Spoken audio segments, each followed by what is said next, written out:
बहुत समय पहले की बात है। काशीपुर के नाम के एक गांव में एक आदमी जिसका नाम राजेश था, वह अपनी पत्नी सीमा और बेटी पिंकी के साथ रहता था। वो बहुत गरीब थे। राजेश सेठ धनीराम के घर पर काम किया करता। उससे जो पैसे मिलते उससे ही उसके घर का गुजारा चलता। एक बार की बात है, राजेश अपनी बेटी पिंकी के साथ धनीराम के घर से लौट रहा था। तब रास्ते में उसकी बेटी पिंकी उससे बोलती है, बापू, मुझे आमरस खाने का बहुत मन कर रहा है। क्या आप मेरे लिए आमरस ले आएंगे? बेटी, आमरस? यहाँ तो दाल रोटी खाने के लाले पड़े हुए हैं और तुझे आमरस खाना है? बापू, हम इतने गरीब क्यों हैं बापू? बेटी, ये हमारी मर्जी नहीं है कि हम गरीब हैं। ये तो ऊपर वाले का मर्जी है।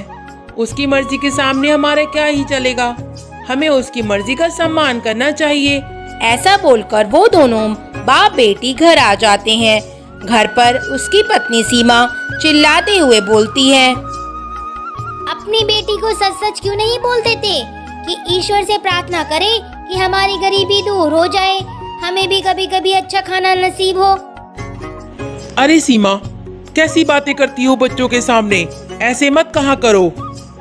और नहीं तो क्या कहूँ, बोल तो ऐसे रही हो जैसे घर में भंडार भरे पड़े हैं दूध और घी के।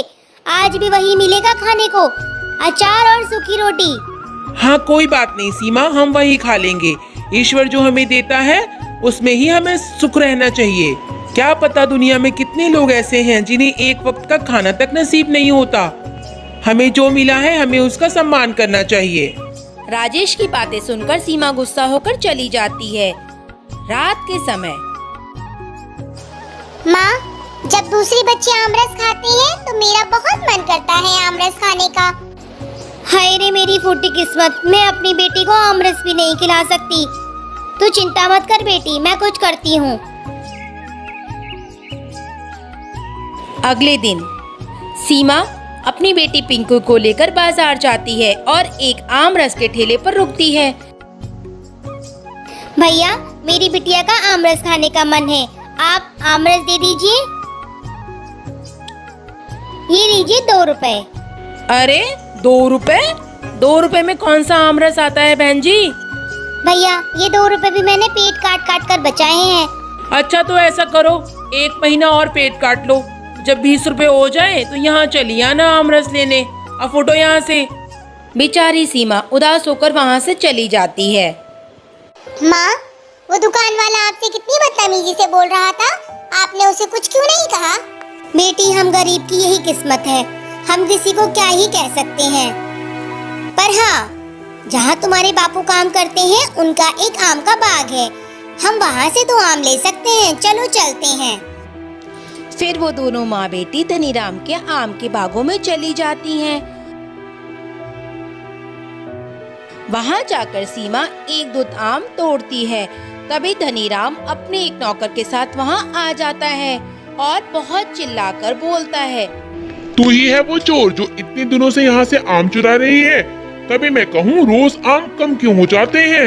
नहीं नहीं मालिक, मैं तो आज पहली बार आई हूँ। अपनी बेटी के लिए 2 आम लेने थे, इसे आमरस खाने का बड़ा मन है। अरे तेरी जैसी भिखारिन को आम लेने की जरूरत क्या है?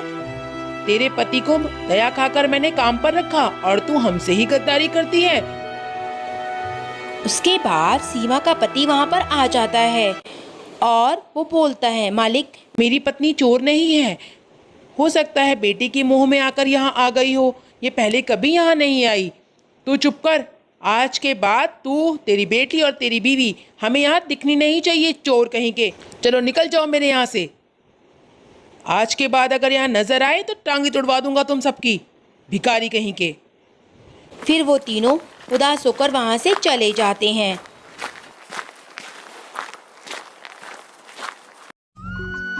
अगले दिन धनीराम उनके घर पहुँच जाता है।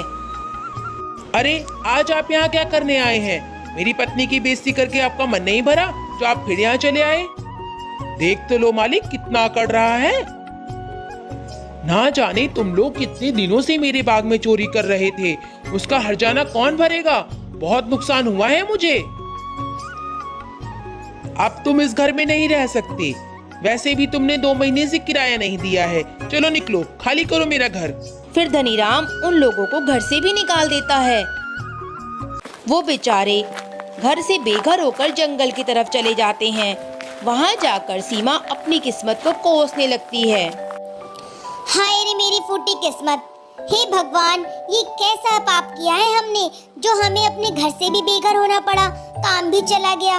मेरी बच्ची ने सिर्फ आम रस ही तो खाना चाहा, कौन सा पाप कर दिया। ये सब बातें सुनकर वहाँ पर एक बूढ़ी माँ प्रकट होती हैं। वो सीमा से बोलती हैं, बेटी भगवान को मत कोसो, भगवान कभी भी किसी के साथ बुरा नहीं करते। भगवान को ना कोसू तो क्या करूँ माँ जी, देखिए ना हम बेघर हो गए, काम भी छूट गया। अब मैं अपनी इस फूल सी बच्ची को लेकर कहाँ जाऊंगी। बेटी तुम्हारी बेटी को आमरस खाना है ना, लो मैं तुम्हें आम देती हूँ।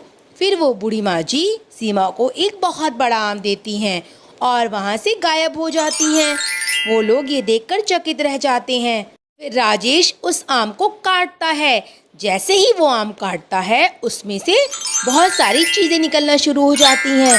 इस तरह वो लोग बहुत अमीर हो जाते हैं और उस जादुई आम से उनका घर धन्य धन से भर जाता है और वो खुशी खुशी रहने लगते हैं। इस प्रकार राजेश के सब्र का उसको फल मिलता है, क्योंकि उसका ईश्वर पर पूरा विश्वास था।